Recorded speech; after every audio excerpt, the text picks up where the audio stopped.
Hello everyone. तो ये भी एक बहुत ही इंपॉर्टेंट क्वेश्चन है। Prove that line segment joining the mid points of diagonals of A trapezium. जैसे आपको ये ट्रेपीजियम एबीसीडी नजर आ रही है, जिसमें एबीसीडी के पैरेलल है, और एक डायगोनल इसका क्या नजर आ रहा है बेटा, एसी, और दूसरा क्या नजर आ रहा है आपको, बीडी। तो अगर मैं एसी का मिड पॉइंट ले लेता हूं P, this P is the mid point of diagonal AC, और अगर मैं बीडी का मिड पॉइंट ले लेता हूं क्यू, ठीक है जी, और इस पी क्यू लाइन को ज्वाइन करता हूं, तो मुझे प्रूव करना है। प्रूव क्या करना है, इस स्टेटमेंट को पढ़ के भी आपको आइडिया हो गया होगा, लेकिन मैं लिख देता हूं। To prove P Q is half the difference of parallel sides. तो पैरेलल साइड ए बी और सी डी है, तो बड़े वाली ए बी माइनस छोटे वाली सी डी दिख रही है, इनके डिफरेंस का हाफ करने पे मुझे पी क्यू की लेंथ मिल जाएगी। तो अगर आप कॉम्पिटिटिव एग्जाम की तैयारी कर रहे हैं तो डायरेक्ट एमसीक्यू टाइप क्वेश्चन, या ओलंपियाड्स में तो एमसीक्यू टाइप क्वेश्चन आते हैं।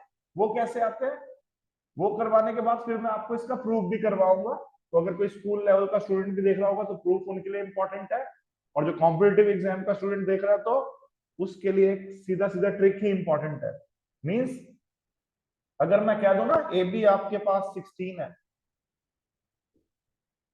और अगर मैं कह दूं ना आपको सी डी आपके पास 4 है, तो जो पी क्यू की लेंथ होगी 16 माइनस 4 करके उसका क्या कर देना है, हाफ। 16 माइनस 4 क्या हुआ बेटा, 12। तो 12 का हाफ करने पे क्या आएगा बेटा, 6 आएगा। बोलो, ये अच्छे से क्लियर हुआ ना। अब मैं इसका प्रूफ करके दिखा रहा हूं आपको। आइए इसका प्रूफ करते हैं। कंस्ट्रक्शन करनी पड़ेगी आपको एक। कंस्ट्रक्शन क्या करनी पड़ेगी, लिखो कंस्ट्रक्शन, लिख के आना, अच्छे से करके आना। ये अगर प्रूफ करना है तो आपको ज्वाइन सी क्यू, एक स्ट्रेट लाइन ले लेता हूं मैं, join C Q and produce it to meet A B at R. Okay बेटा, क्या बोला मैंने, join C Q and produce it to meet A B at R. मैं लिख भी देता हूं आपके सामने, join C Q and produce it to meet A B at R. C Q को ज्वाइन किया बेटा, और इसको प्रोड्यूस करके ए बी पे मिला दिया आर तक। ठीक है बेटा, यहां तक आया समझ अच्छे से। अब ट्रायंगल्स हमें पकड़नी है, कॉन्ग्रेंट करनी है। एक मैं आपको दिखा रहा हूं triangle D C Q. Triangle D C Q, हमें जानना है कि क्या वो ट्रायंगल बी आर क्यू के कॉन्ग्रेंट है। आओ, पता करते हैं है या नहीं है। दोनों ट्रायंगल आपने अच्छे से देख ली। हाँ जी बेटा, तो angle 1 is equal to angle 2। Reason बोलो, vertically opposite angles. Angle 1 is equal to 2, why, vertically opposite angles.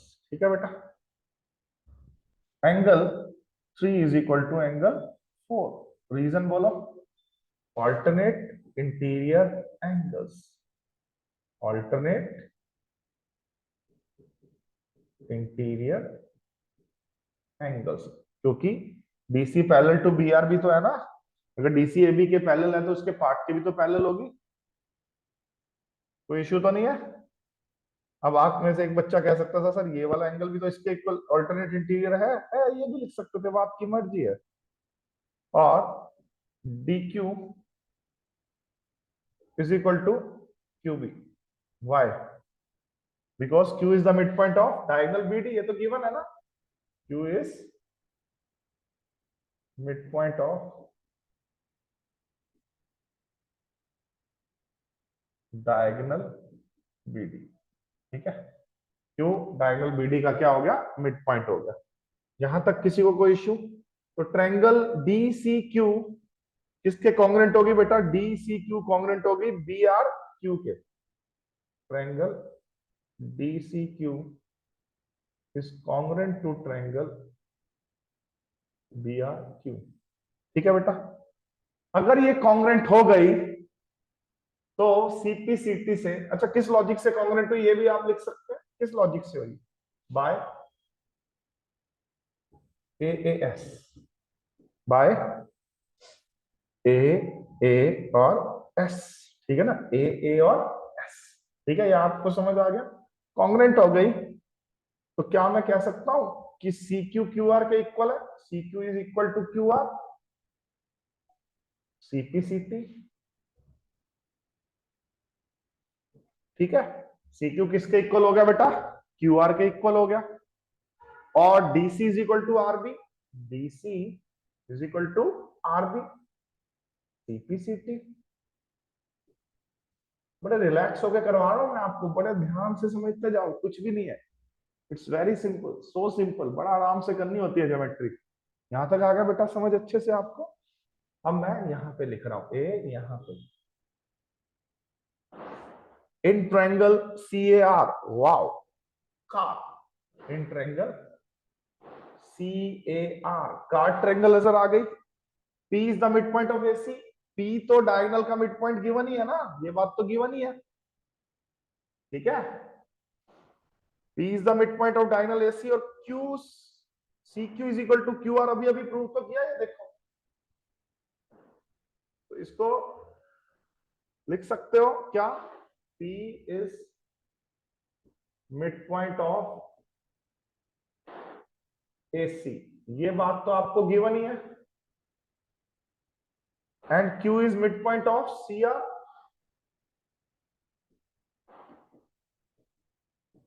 ये अभी अभी कॉन्ग्रुएंसी से प्रूव किया ना, प्रूव्ड अबाउट, बस होने वाला, घबराना नहीं है आपने बस।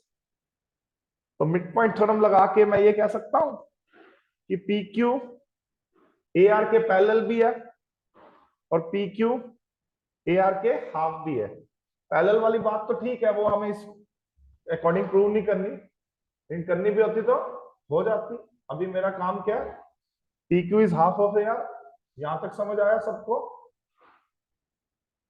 अब यहां पे इंपॉर्टेंट स्टेप कर रहा हूं, पी क्यू ए आर का हाफ प्रूव हो चुका है, लेकिन ए आर का हाफ नहीं प्रूव करना मुझे, बताता हूं क्या प्रूव करना है। अब नेक्स्ट स्टेप थोड़ा सा रह गया बेटा, P Q is half of, क्या मैं, अब बड़े ध्यान से सुनना, क्या मैं ए आर को A B minus B R लिख सकता हूं, ए बी में से बी आर माइनस कर दू तो ए आर नहीं मिल रहा मुझे, तो half of A B minus B R, A B minus B R. अब जल्दी से बताओ, ए बी, बी आर की जगह क्या लिख सकता हूं, जल्दी से बताओ, इस बी आर की जगह क्या लिख सकता हूं, सी डी। ये देखो बी आर और सी डी ये प्रूव किया यहाँ पे, ये देखो जब ट्रायंगल कॉन्ग्रुएंट हुई थी डीसी क्यू और बी आर क्यू, तो बी आर की जगह मैंने क्या लिख दिया उठा के, सी डी, प्रूव, ये बात ऊपर प्रूव कर चुका हूं। तो हो गया ना ये प्रूव, पी क्यू इज, ये जो पी क्यू है half of A B minus C D, prove हो गया, ये देखो ये रहा, हेंस प्रूव, हेंस प्रूव, ये मैंने प्रूव कर दिया आपको। अब एग्जाम में क्वेश्चन कैसे आएगा वो मैंने आपको स्टार्टिंग में बता दिया, दोबारा से एक और एग्जांपल ले लेता हूं। एग्जाम में या तो स्कूल लेवल पे प्रूव करना आएगा, और ओलंपियाड और कॉम्पिटिटिव एग्जाम्स के लिए, कैट वैट के लिए डायरेक्ट क्वेश्चंस कैसे आते हैं, कैट एसएससी टायर 2 बहुत जगह पे, सपोज ये मैंने दे दिया 8 सेंटीमीटर, और ये मैंने दे दिया सपोज 18 सेंटीमीटर पूरी ए बी, तो पी क्यू जो डायगोनल्स के मिड पॉइंट को लाइन ज्वाइन कर रही है उसकी लेंथ क्या होगी, 18 माइनस 8, 10 का आधा, 5, half of their difference, P Q 5 होता। अब कॉम्पिटिटिव सब कुछ मैंने स्कूल लेवल और कॉम्पिटिटिव लेवल दोनों ही कवर कर दिया इस प्रूफ के अकॉर्डिंग।